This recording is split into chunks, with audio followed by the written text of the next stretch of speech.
Hey, I just had this thought that I would for a long time people asked me, people who know me, no, I was in the Marine Corps from 1989 till 2000, 2000. So I had 11 years roughly. Um, Only did 4 years active, but people asked me what I did in the Marine Corps, and I was infantry. I was a machine gunner, 0331, but my first duty station was Marine Barracks, Washington, D.C., sometimes called 8th and I. The reason it's called 8th and I is not a military designation. It's actually two names of two streets in Washington, D.C. It's the oldest post in the entire Marine Corps. It's been there since 1801. Um, Discipline is the thing there. Okay, these are the people who you see at all the public ceremonies where there's presidents around, world leaders, dignitaries of all kinds. Every time you see a video of Marines standing at the White House, those guys come from there. I think the guys that run Marine One, they might be. I never met those guys, but I'm pretty sure they also were stationed out of there. There's a lot of, basically, what you got is it's a live infantry base in the capital of Washington D.C. Um, that is also ceremonial. We had a lot of all the ceremonial stuff you see around town. So anyway, I was going to get to how I became a member of the silent drill team, or silent drill platoon as it's called these days. When I was there from 1990 to 1991, it was called the silent drill team. Okay, so I'm gonna probably just call it that because that's what I'm used to being calling it, even though people call it the drill platoon these days. I don't know why. I think it just changes every now and then. So anyway, when I joined the Marine Corps, went to Parris Island in May of 1989. That put me down at Camp Lejeune, or Camp Geiger, which is near Camp Lejeune, in August of 1989, in what they called MCT, or Marine Combat Training. It's like practically a 4 week extension of boot camp. The commandant back then was Al Gray, and I think he's the one that instituted it, if I'm not mistaken. He wanted to have these recruits who just came out of Parris Island additional field training, which is a good thing. So went through this 4 week class of just basically being a grunt. And so this is for all MOSs too. It wasn't just for infantry; it was for everybody. Okay, I don't care if you're a journalist; you're going through MCT. Anyway, while we were down there, that we had this detail of Marines that came down from Washington D.C. and they were looking for volunteers to go to volunteer for duty station at 8th and I for the next couple of years. So they basically formed everybody in a big detail, and they asked for all the guys who were infantry MOSs to come into this. They segregated us by that. So all us grunts went over to one side. It was like 65 of us. And so there's maybe like 10 of these guys from the barracks. One was a first sergeant. I'm pretty sure there was a captain with them, and a bunch of other, non-coms and a couple of corporals maybe. Anyway, they just went through. They didn't say anything to anybody for a while. They were all standing there at attention or parade rest. I forgot which. And they were looking for. They didn't tell us what they were looking for. Okay, so they immediately got rid of everybody but 12 people, and I was one of them. So it went from 65 down to 12. And then they said they asked each one of us how we felt about volunteering for duty station up there. I said sure, I'm not sure how I said it, but they asked anybody who didn't want to go, just step over here. So two guys walked off; they didn't want to do it. So there's 10 of us left, right?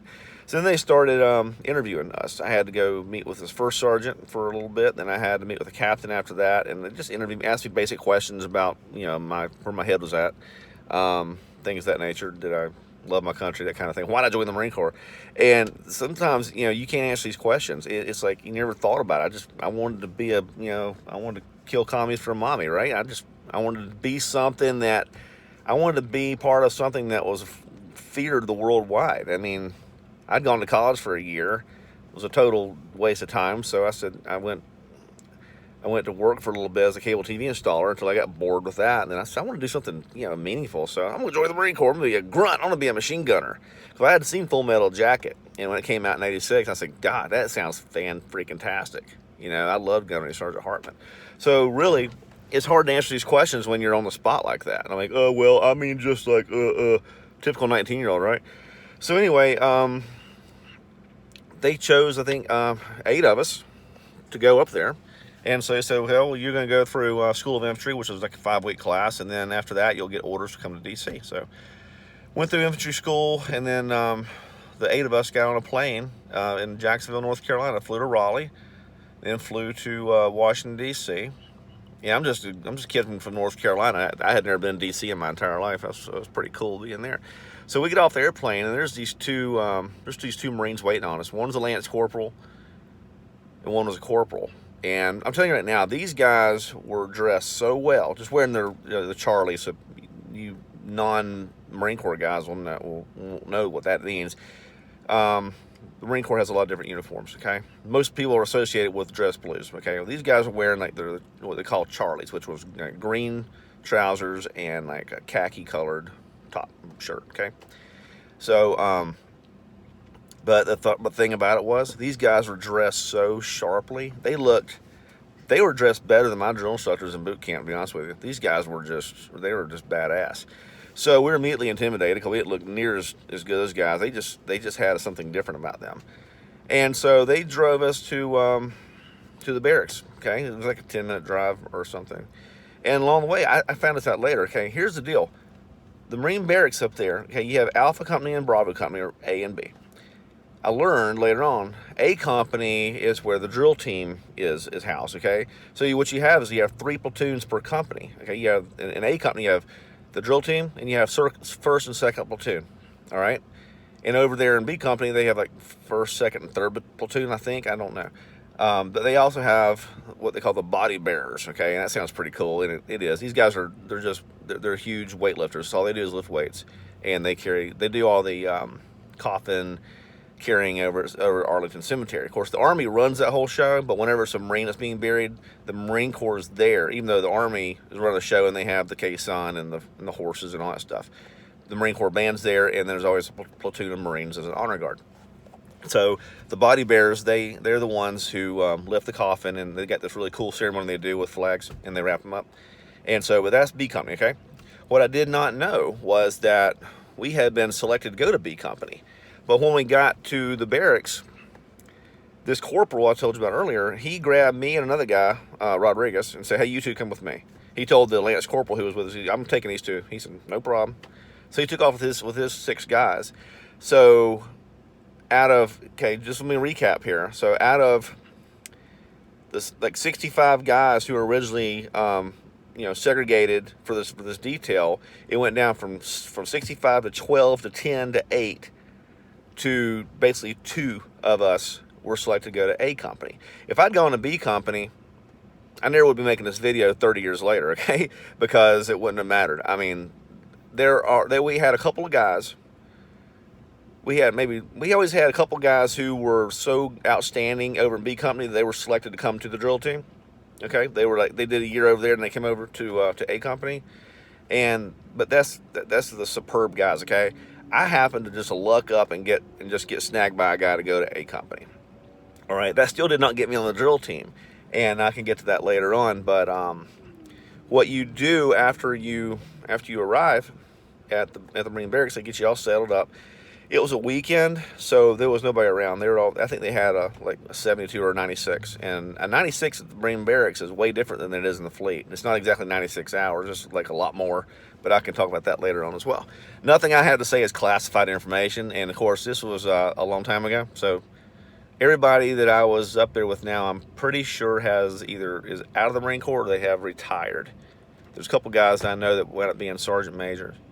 They're the rifle inspectors, and I'll talk about that later on too. But I just wanted to give a quick little thing stating how, because people have asked me, what's it like being on the drill team? And to be honest with you, it was pure freaking hell for me. I mean, some people might have thought it was great. I loved it and hated it at the same time. A lot of stuff went on that was illegal, ridiculous, stupid, immature.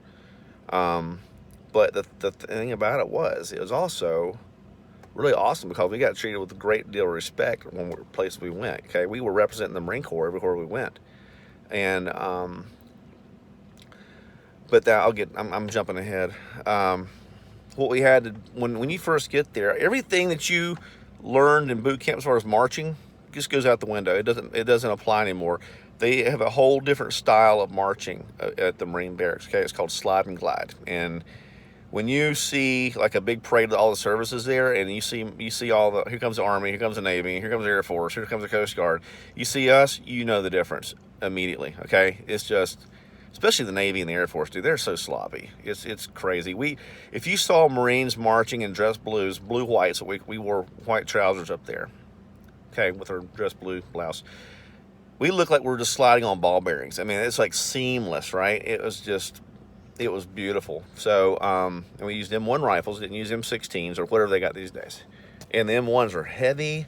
And anyway, you go through like 4 weeks of what they call ceremonial drill school. Okay, and that's to learn how to march the Marine Corps way at Marine Barracks, Washington, D.C. It's, like I said, completely different.